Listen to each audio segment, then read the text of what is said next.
اعوذ باللہ من الشیطان اللعین الرجیم بسم اللہ الرحمن الرحیم اللہم صلی علی محمد وآل محمد وعجل فرجاک آل محمد۔ السلام علیکم یا علی علیہ السلام مدد۔ مومنین کرام، جیسا کہ آپ جانتے ہیں، آپ سب کا عقیدہ ہے کہ اللہ کے رسول صلی اللہ علیہ وسلم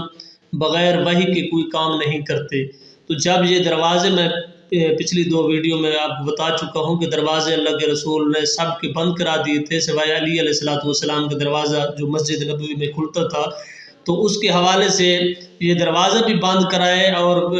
جو مولا علی علیہ السلام کا دروازہ کھلا رکھا، یہ بھی اللہ کے حکم سے۔ جی اللہ حکم دیتا ہے تو کبھی عید کے دن مولا امام حسن علیہ السلام اور امام حسین علیہ السلام کو کاندھوں پر سوار کر کے زلفیں پکڑوا کے سیر کراتے ہیں، اور اللہ کا حکم ہوتا ہے تو مولا علی علیہ السلام کے لیے رکوع جو ہے طویل کر دیتے ہیں۔ اللہ کا حکم ہوتا ہے تو مولا حسین بادشاہ علیہ السلام کے لیے سجدہ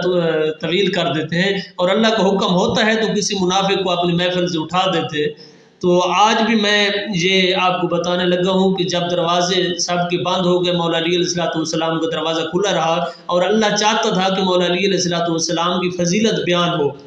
تو مومنین تو خوش ہوں گے۔ مومنین خوش ہوئے، اور معصومین علیہ السلام نے کیا فرمایا، مولا امام حسن نصری علیہ السلام نے، کہ منافقین کا کیا حال تھا۔ تو امام علیہ السلام، یہ میرے ہاتھ میں کتاب ہے تفسیر امام حسن نصری علیہ السلام، اس میں یہ درج ہے کہ امام علیہ السلام نے فرمایا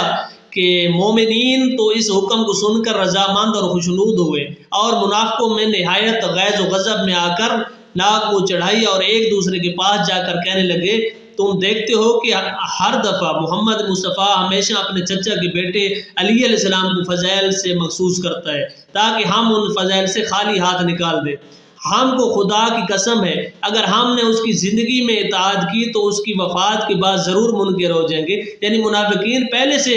یہ اقرار کر رہے ہیں کہ ہم زندگی میں اطاعت کریں نہ کریں، ہم دنیا کے جانے کے بعد جب رسول پاک دنیا سے چلے جائیں گے ہم ضرور منکر ہو جائیں گے مولا علی علیہ السلام کی فضیلت کے۔ ہم کو خدا کی قسم ہے اگر ہم نے اس کی زندگی میں اطاعت کی تو اس کی وفات کے بعد ضرور منکر ہو جائیں گے۔ اور عبداللہ ابن ابی کی ان کی باتیں سنتا تھا، کبھی غضبناک ہوتا تھا اور کبھی اپنے غصے کو روکتا تھا، اور ان سے کہتا تھا کہ محمد مرد خدا پرست اور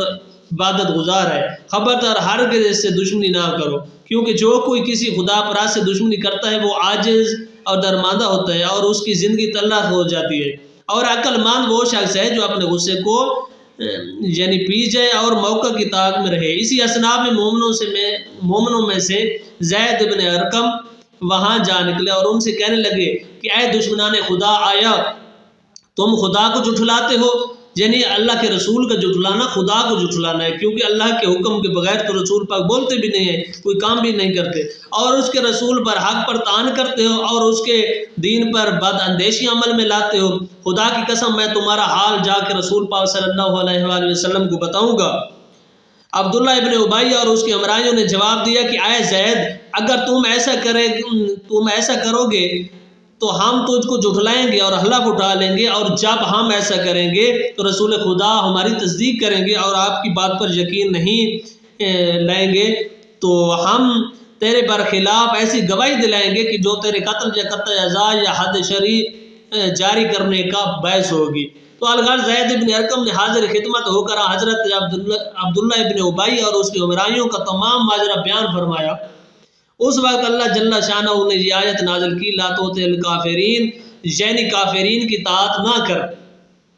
جو اس امر میں جس کی طرف تو نے ان کو بلایا ہے کھلم کھلا تیرے منکر ہیں، یعنی تو نے ان کو دعوت دی ہے کہ اللہ جل شانہ پر ایمان لاؤ اور مجھ سے اور میرے دوستوں سے دوستی رکھو اور میرے دشمنوں سے دشمنی رکھو، والمنافقین، اور اے محمد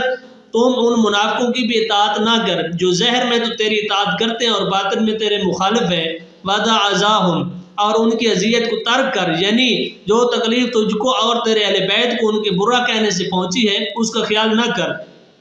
وتوکل علی اللہ، اور اللہ پر توکل کر، یعنی اپنے امر نبوت کے پورا کرنے اور اپنی حجت کے قائم کرنے میں اللہ پر توکل کر، کیونکہ مومن وہ ہے جو حجت ایمانی کو ظاہر کرے اگرچہ دنیا میں مغلوب رہے، مگر آخرت اسی کے لیے خاص کی گئی ہے، اور دنیا میں رنج و محنت اٹھانے سے مومن کی غرض صرف یہ ہوتی ہے کہ بہشت کی ابدی نعمتوں کو حاصل کریں۔ میں بہت سی ویڈیوز ہے آپ کو بتا چکا ہوں کہ مومنین کو جو تکلیف آتی ہے وہ اس کی آخرت کا فائدہ ہوتا ہے، حتیٰ کہ